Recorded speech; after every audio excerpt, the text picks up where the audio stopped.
오늘 에베소서 4장 1절에서 6절까지 있는 말씀 속에 에베소서에서 하고 싶어하는 하나님의 말씀의 그 핵심들을 많이 나타내 줍니다.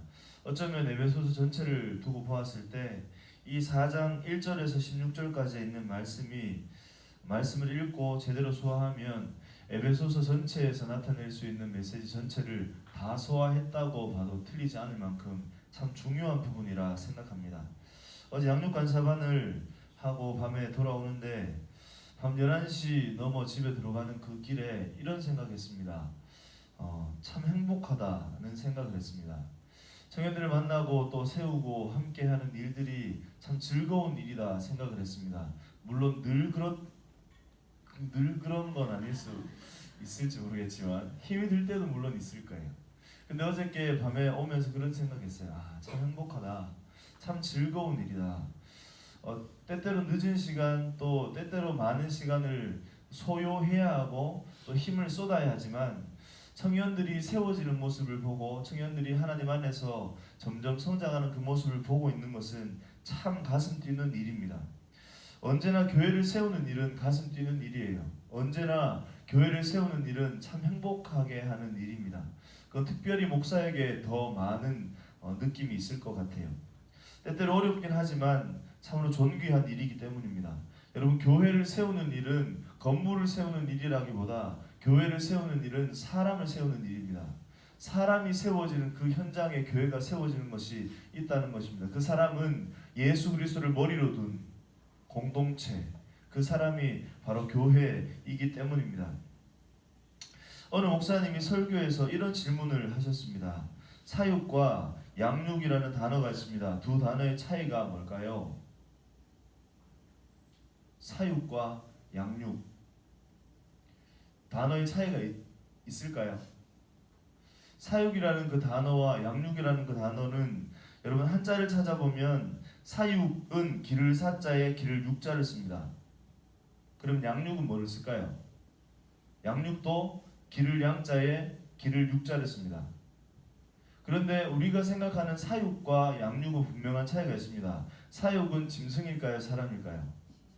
주로 사육은 짐승에게 해당됩니다. 그럼 양육은요? 사람에게 주로 해당됩니다. 여러분 혹시 그런 사람 있을까요? 돼지를 양육한다. 그런 경우 있을까요? 돼지를 양육하는 사람은 없을 거예요.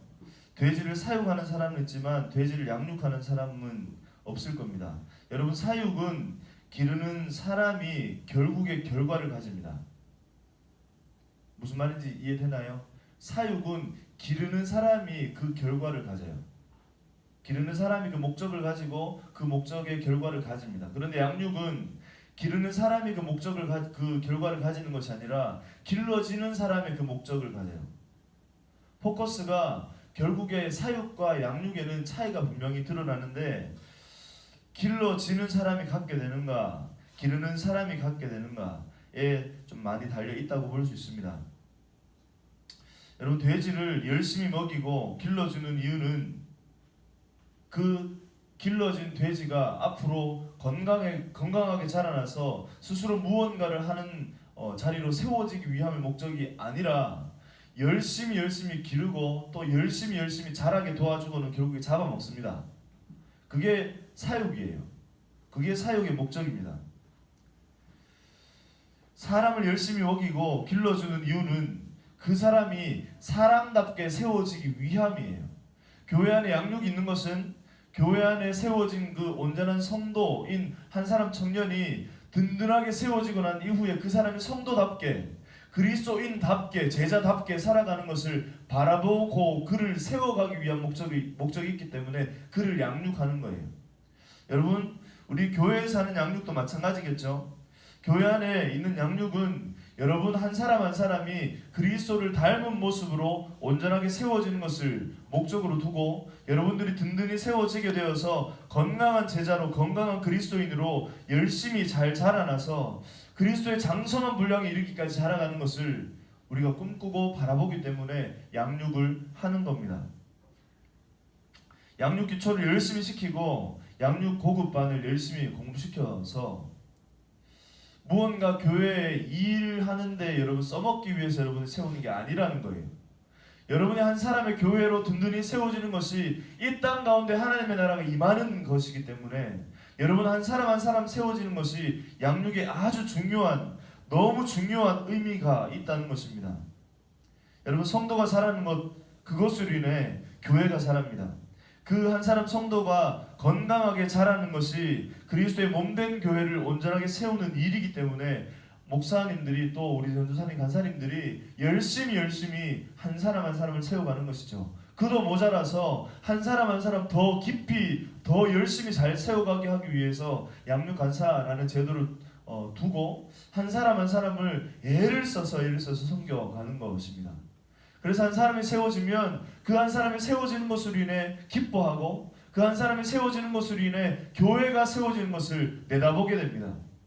하나님께서 우리를 내다보실 때 오늘 성경이 앞에서 있는 본문 앞에 보면 에베소서 이전에 하나님의 말씀 2장 1절 이후에 우리의 원래 있었던 원초적인 그 모습이 성경에 분명히 드러납니다. 우리의 모습은 어떤 모습이었나?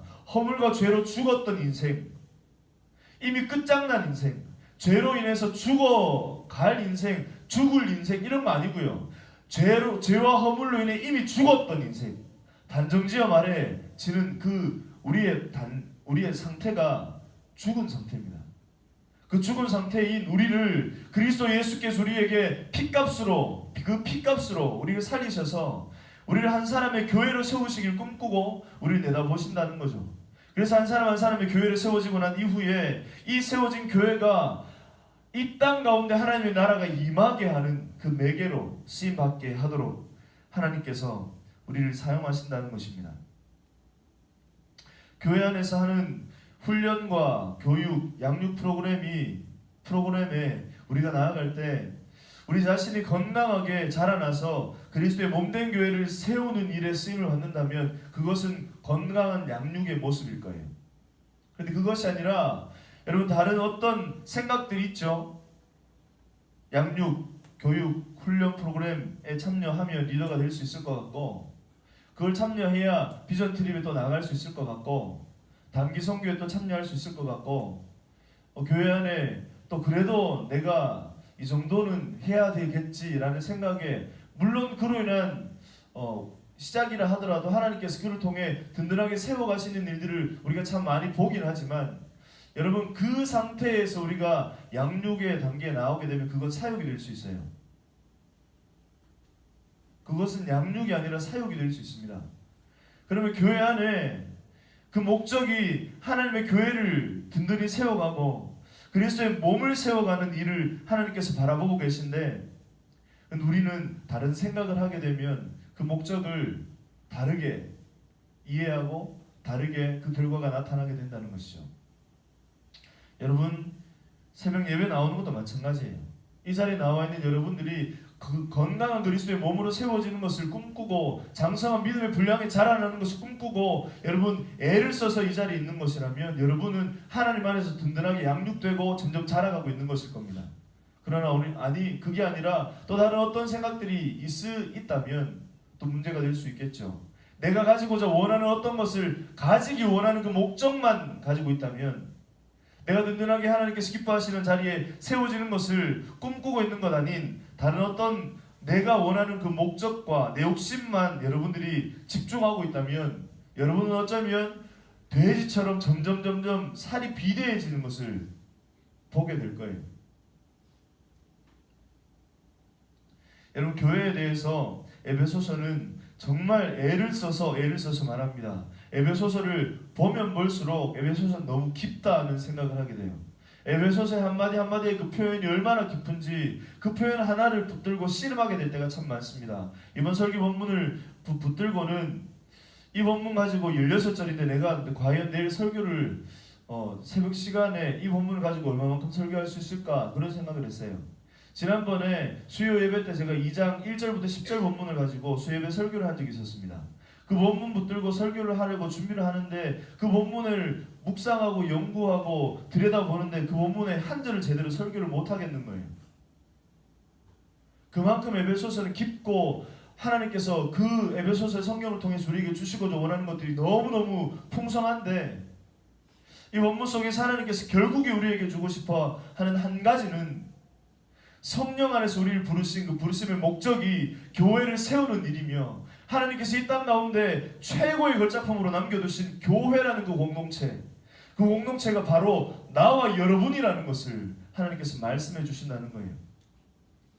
성경에 에베소서 4장 3절에 보면 하나님께서 이렇게 말씀하십니다.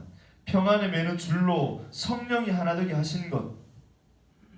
결국에 하나님께서 교회를 하나로 부르시고 그 교회가 하나 되게 하심의 그 부르심이 성령께서 우리에게 주시는 부르심이라는 거예요.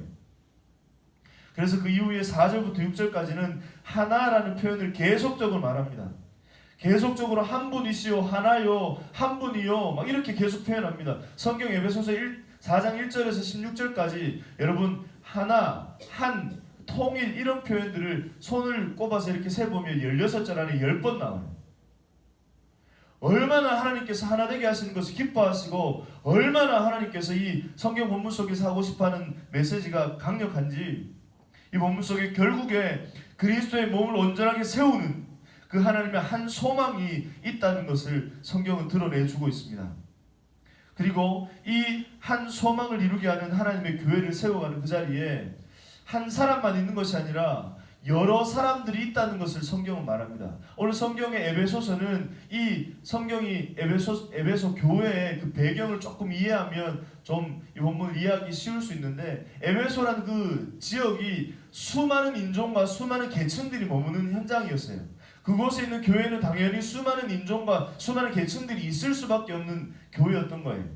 그러니까 교회 안에 다양한 생각들, 다양한 은사들, 다양한 계층들이 있으니까 그 가운데 생각들이 계속 나누어지려고 하는 거예요. 그러니까 하나님께서 그들에게 교회란 이런 거예요. 교회란 그리스도가 머리가 되고 그 가운데 머리를 중심으로 둔 그 몸 공동체가 바로 교회야 라고 하나님은 말씀하십니다. 그리고 그 한 몸 공동체의 다양함을 말씀하시죠. 그래서 11절에 보면 어떤 사람은 사도로 부르셨고, 어떤 사람은 선지자로 부르셨고, 어떤 사람은 복음 전하는 자로, 어떤 사람은 목사와 교사로 세우셨다고 말씀합니다. 그리고 16절에 가면 그에게 온몸이 각 마디를 통해서 도움을 받음으로 연결되고 결합되어서 하나가 되었다. 결국에 우리의 몸도 마찬가지 아닙니까? 손가락이 있으면 발가락이 있어요. 팔꿈치가 있으면 그 무릎이 있어요. 여러분, 허리가 있으면 발바닥이 있을 수 있고 손바닥이 있을 수 있고 얼굴이 있을 수 있어요. 이런 각 지체들이 다 모여야 그 사람이 하나입니다. 그 사람이 몸이라고 할 수 있어요. 근데 혹시 지나가다가 얼핏 봤는데 코가 하나 없는 사람을 봤다 하면 여러분 어떤 생각이 들까요? 아마 없을 수도 있지 뭐, 그럴까요? 지체가 엄청 많은데 그 중에 뭐 하나 정도 없을 수 있지 뭐, 그럴 수 있을까요? 눈 하나가 없어요. 밀리언즈도 아니고 막 눈이 하나 없어요. 그럼 여러분 어떨까요? 눈이 있는데 이 눈이 상해서 없어진 거 아니고 원래 눈이 하나밖에 없어요. 그럼 여러분 무슨 생각이 들까요? 정상의 사람이 아닐 거예요. 손톱 하나가 없어도 굉장히 불편하고 손가락 하나가 없어도 굉장히 불편해요. 손톱 하나가 잘못 이렇게 빠지게 되면 얼마나 고통스러운지 아시잖아요. 누군가 발을 밟았어요. 발가락 하나 밟았을 뿐인데 온몸이 힘들어 죽을 것 같아요. 그게 사람의 몸이거든요. 왜냐하면 연합되고 결합되어 있기 때문에. 하나님께서 결국에 사람의 몸을 통해서 교회를 내다보게 하시고 교회를 이해하게 하십니다. 교회가 하나 되게 하신 하나님의 부르심을 기억하고 그 속에 다양한 지체들이 있지만 결국에 그 다양한 지체가 하나가 되어서 통일되기를 하나님 원하세요. 여러분, 다양성이라는 그 의미와 통일성이라는 그 의미를 하나님께서는 교회를 통해 함께 내다보십니다. 다양성이라고 하는 것은 다양한 요소들이 있으면서도 전체가 하나로서 파악되는 성질을 두고 다양성이라고 얘기합니다. 그런데 통일성이라는 단어의 의미는 다양한 요소들이 있으면서 전체가 하나로서 파악되는 성질. 여러분, 이 가운데 통일성이라는 그 말은, 그 말의 의미는 다양성이라는 그 의미를 포함시키고 있어요. 다양함이 있어야 통일이 있을 수 있습니다. 여러분, 다양함이 없는데 그냥 똑같아요. 다 똑같아요. 그걸 보고 통일이라고 말하지 않습니다. 그건 획일이겠죠. 교회 안에 다양한 사람들이 있습니다. 그런데 이 사람들이 다양한 개성들을 다 각각 가지고 있지만 하나됨의 목적을 두고 하나가 되기 위해서 그 개성을 조절하는 거예요. 다양함이 있어서, 그 개성들이 있어서 내가 하고 싶은 말과 내가 하고 싶은 행동도 있고 내가 하고 싶은 여러 가지 일들이 있지만 그 교회의 하나됨 부르신 목적 때문에 내 개성을 그 목적에 맞춰가는 거죠. 그리고는 교회가 하나 되게 하는 거예요. 그게 통일이에요. 근데 하나님께서 우리를 통해 교회를 내다보실 때 다양함과 동시에 통일이라는 것을 함께 내다보시고 하나님께서 우리를 일관되고 한 방향으로 나아가기를 하나님 기뻐하시고 기대하신다는 겁니다. 통일성에는요, 자신의 개성을 죽여야 하기 때문에, 자신의 독특함을 조절해야 되기 때문에 배려가 있을 수밖에 없습니다. 통일이라는 그 속에는 나의 독특함을 드러내려고 애를 쓰면 그 전체의 그림이 망가지기 때문에 나의 독특함을 조절해서 그 전체의 그림이 맞춰가기 때문에 조화가 있을 수밖에 없어요. 통일성 안에는 하나 되게 하기 위해서 나의 독특함을 약간 조절해내고 다른 사람과 함께 하려고 애를 쓰는 동력이 있습니다. 조화와 배려와 동력이 있어야만 교회는 하나 될 수 있습니다.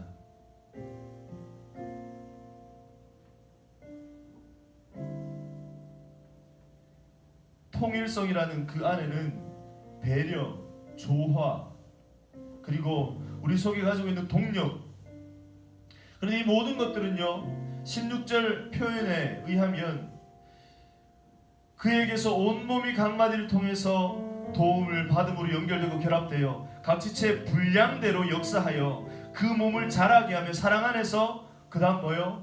그 한다는 세 글자가 너무너무 중요해요. 스스로 세우느니라. 자신의 힘으로 세우는 것이 아니라 자신의 자발적인 의지에 의해서 교회가 하나 되는 것을 내다보는 겁니다. 교회가 하나 되는 것을 내가 너무너무 소원하고 사모하기 때문에, 왜냐하면 하나님께서 교회가 하나 되는 것이 기뻐하시기 때문에 스스로 애를 써서 교회가 하나 되는 것을 기뻐하고 스스로 자발적으로 자신의 개성을 조절하는 거예요. 그래서 배려하고 조화롭게, 그리고 동력을 이루어 가는 겁니다. 그리고 또 그 앞에 사랑 안에서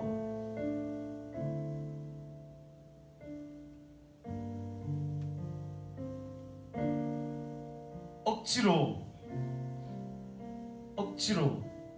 우리를 그 현장 가운데 등 떠밀어 계속적으로 억압하고 명령하고, 그렇게 교회가 세워지는 것을 기뻐하시기보다 하나님께서 우리가 스스로 너무너무 기뻐하는 자발적인 그 마음을 가지고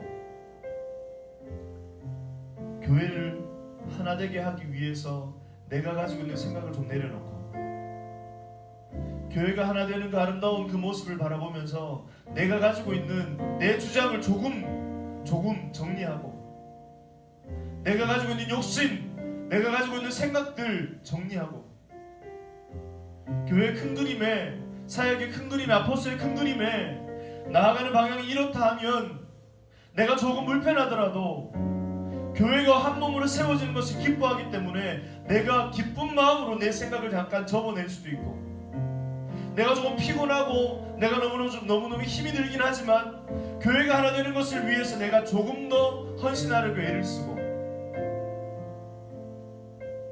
그렇게 하는 이유는 그리스도의 몸된 교회가 그렇게 할 때 세워지는 것을 내가 아니까 기뻐하는 마음으로 그렇게 내가 따라가는 거죠.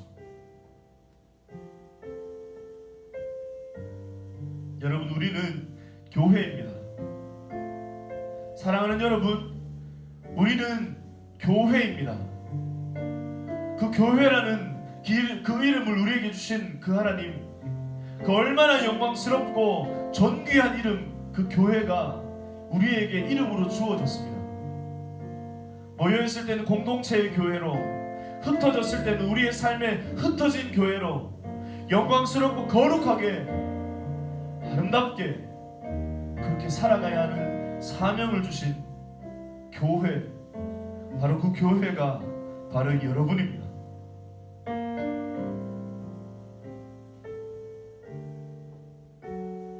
오늘 이 본문 속에 주시는 하나님의 말씀을 마음에 깊이 새기고 이 말씀 속에 하나 되게 하시며 한 몸 공동체로 세워가기를 기뻐하시는 그 하나님의 마음을 알게 되어서 여러분 한 사람 한 사람이 지체됨을 이해하고 한 몸 공동체에 대해서 헌신하고 뛰어들기 시작하면 아포스는 더 아름답게 변할 거예요. 이미 하나님께서 더 아름답게 참 많이 존귀하게 세워가고 계시지만 여러분 한 사람의 헌신이라면 우리 아포스톨 공동체가 더 아름답게 변화될 거예요. 더 든든하고 하나님께서 기뻐하셨던 교회의 모습으로 더 아름답게 세워져 갈 거예요. 여러분, 교회를 세우는 일은 우리 인생 가운데 가장 영광스러운 일입니다.